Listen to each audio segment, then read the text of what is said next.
Hi friends, welcome to MA rich food. இன்றைக்கி என்னோடய one day ரொட்டீனை உங்களோட ஷேர் பண்ணிக்க போகிறேன். அதுக்கு முன்னாடி என்னோடய சேனலை நீங்கள் சப்ஸ்கிரைப் பண்ணிட்டு பாருங்கள். நீங்கள் பண்ணுற சப்ஸ்கிரைப் எனக்கு ரொம்ப முக்கியம். மார்னிங் இட்லியும் சட்னியும் வச்சேன். லெமன் ரைஸ், உருளைக்கிழங்கு வறுத்து பசங்களுக்கு எல்லாம் முடிச்சாச்சு. அதுக்கப்புறம் காய்கறி இல்லை, ஸோ மார்க்கெட் போயிட்டு காய்கறிலாம் வாங்கிட்டு வரலான்ட்டு போனோம். அதோட நான்வெஜ்ஜு கொஞ்சம் வாங்கிட்டு வந்தோம்.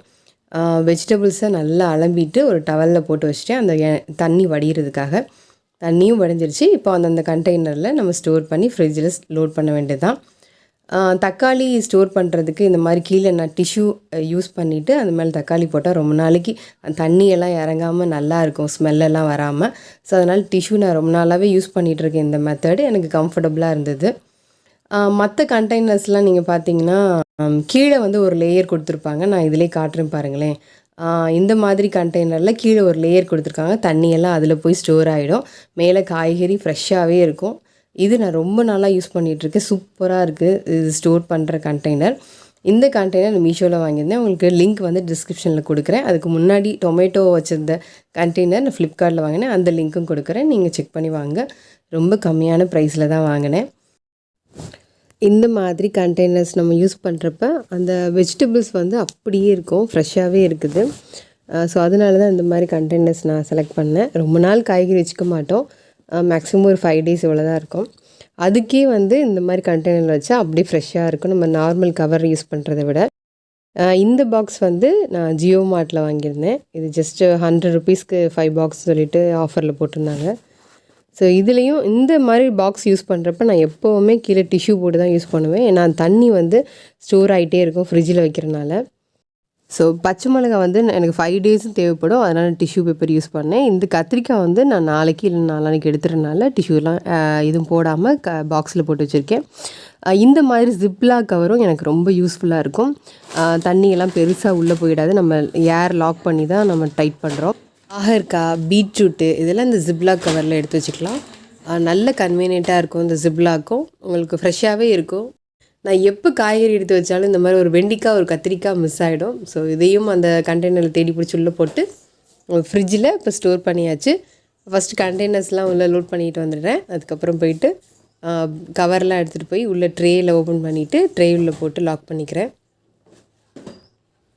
இனி என்ன ஃப்ரெண்ட்ஸ், எல்லா காய்கறியும் ஸ்டோர் பண்ணியாச்சு. இனி டெய்லியும் என்ன குழம்பு வைக்கிறது, இன்றைக்கி இந்த காய், நாளைக்கு அந்த காய், என்ன குழம்பு வைக்கிறதுனே பெரிய திங்கிங் போயிட்டுருக்கும். இனி 1 weekக்கு இந்த மாதிரி திங்கிங் கண்டிப்பாக எல்லாரோட ஃபேமிலிலேயும் இருக்கும். அவங்கெல்லாம் இதே மாதிரி திங்கிங் இருந்தால் எனக்கு கமெண்டில் சொல்லுங்கள். என்னோடய சேனலில் நீங்கள் லைக் பண்ணிவிட்டு பாருங்கள். ஸோ காய்கறி எடுத்து வச்சாச்சு, அந்த ஒர்க் முடிஞ்சிருச்சு. இனி டிஷ்யூ பேப்பரெல்லாம் அந்தந்த இடத்துல எடுத்து வச்சுட்டு ஆனியன் பேஸ்கெட்டை இந்த கார்னரில் வச்சுக்கிறேன். அப்போ தான் எடுக்கிறதுக்கு எனக்கு வசதியாக இருக்கும். நெக்ஸ்ட்டு லெமன் இருந்துச்சு, ரொம்ப லெமன் இருந்தது. இப்படியே கவரில் போட்டு வச்சா கெட்டு போயிடும். ஸோ நான் ஒரு டிப் யூஸ் பண்ணுறேன். ரொம்ப நாள் வரைக்கும் லெமன் கெட்டு போகாமல் இருக்கும். இந்த டிப்ஸை நீங்கள் யூஸ் பண்ணிங்கன்னா ஒரு நல்ல பிளாஸ்டிக் பாட்டில் இல்லைனா கிளாஸ் பாட்டில், நீங்கள் எது வேணாலும் செலக்ட் பண்ணிக்கலாம். அந்த பாட்டிலுக்குள்ளே லெமனை நல்லா வாஷ் பண்ணிவிட்டு நல்ல லெமனை மட்டும் எடுத்து போடுங்க. லெமன் எடுத்து போட்டுட்டு நல்லா அந்த பாட்டில் மூழ்கிற அளவுக்கு தண்ணியை ஊற்றி வச்சுருங்க. ஸோ இந்த தண்ணியை வீக்லி ஒன்ஸ் நீங்கள் கண்டிப்பாக மாற்றியே ஆகணும். இந்த மாதிரி வச்சிங்கன்னா நீங்கள் 1 month ஆனாலுமே லெமன் கெட்டு போகாமல் அப்படியே இருக்கும். நீங்கள் எப்போ வேணாலும் லெமன் ஜூஸ், லெமன் சாதம் எது வேணாலும் கிண்டிக்கலாம். ஸோ இந்த வேஸ்ட்டான லெமனை நம்ம அப்படியே தூக்கி போடாமல் நான் என்ன பண்ணுவேன்னா, ஸ்ப்ரே பாட்டில் இருக்கு இல்லையா, அந்த ஸ்ப்ரே பாட்டிலில் கொஞ்சமாக பேக்கிங் பவுடர் ஆட் பண்ணிவிட்டு, இதுக்கப்புறம் லெமன் ஜூஸ் ஆட் பண்ணிவிட்டு, தண்ணி ஆட் பண்ணிவிட்டு, லைட்டாக விம்பார் லிக்விட் ஊற்றிட்டு இதை குலுக்கிட்டு நல்லா சிங்க்கெல்லாம் கவுண்டர் டாப் மேலெல்லாம் துடைக்கிறதுக்கு வச்சுக்குவேன். ஸ்ப்ரே பண்ணிவிட்டு 1 week வரைக்கும் கெட்டு போகாமல் இருக்கும். அப்புறம் என்ன, லெமன் பார்த்தாச்சு, லெமன் ஜூஸ் இல்லாமலா. ஸோ லெமன் ஜூஸ் போட்டு எனக்கு ஒரு டம்ளர், அதுக்கப்புறம் என்னோடய கிட்ஸுக்கும் என்னோடய ஹஸ்பண்டுக்கும் ஊற்றி வாட்டர் பாட்டில் ஃப்ரிட்ஜில் ஸ்டோர் பண்ணிவிட்டேன்.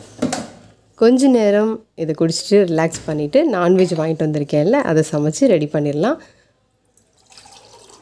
என் பொண்ணுக்கு பிரியாணினா ரொம்ப இஷ்டம். ஸோ பிரியாணி பண்ணுங்கன்னு ஆல்ரெடி சொல்லிட்டா.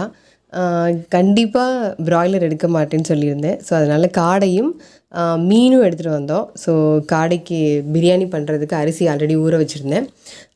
காடையும் கழுவி மஞ்சத்தூள்லாம் போட்டு ரெடி பண்ணி வச்சுருந்தேன்.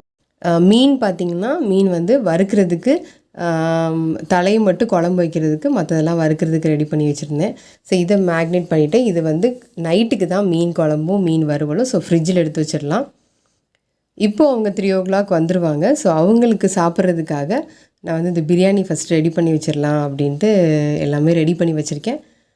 ஸோ மேஜிக் மாதிரி இப்படி சொடக்கு போடுறதுக்குள்ளே நான் பிரியாணி ரெடி ஆகிடுச்சு பாருங்கள். பட் ரொம்ப லேட் ஆகிடுச்சு செய்கிறதுக்கு.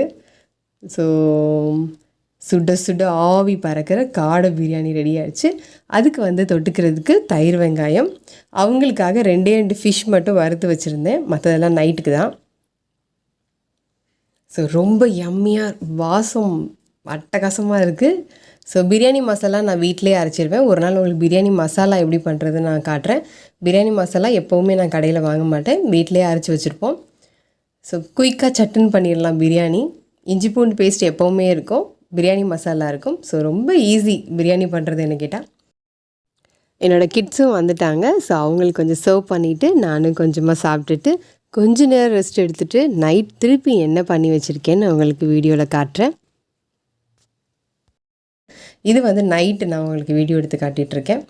இது வந்து சாதம், நைட்டுக்கும் சாதம் தான். சாதமும் மீன் குழம்பு, தலையும் முருங்கைக்காலாம் போட்டு மீன் குழம்பு வச்சுருக்கேன். அதுக்கப்புறம் மற்ற துண்டெல்லாம் எடுத்து ஃப்ரை பண்ணுறதுக்காக ஆல்ரெடி நான் ஆஃப்டர்நூனே மேக்னேட் பண்ணி ஃப்ரிட்ஜில் வச்சுருந்தேன். ஸோ அதை வறுத்துட்டு நைட்டுக்கு சாப்பிட்டாச்சு. ஸோ ரொம்ப ரொம்ப சூப்பரான சாப்பாடு, ஹெவியான ஒர்க்கும் தான் அன்றைக்கி. நாளைக்கு வேறு வீடியோவில் பார்க்கலாம். பாய்.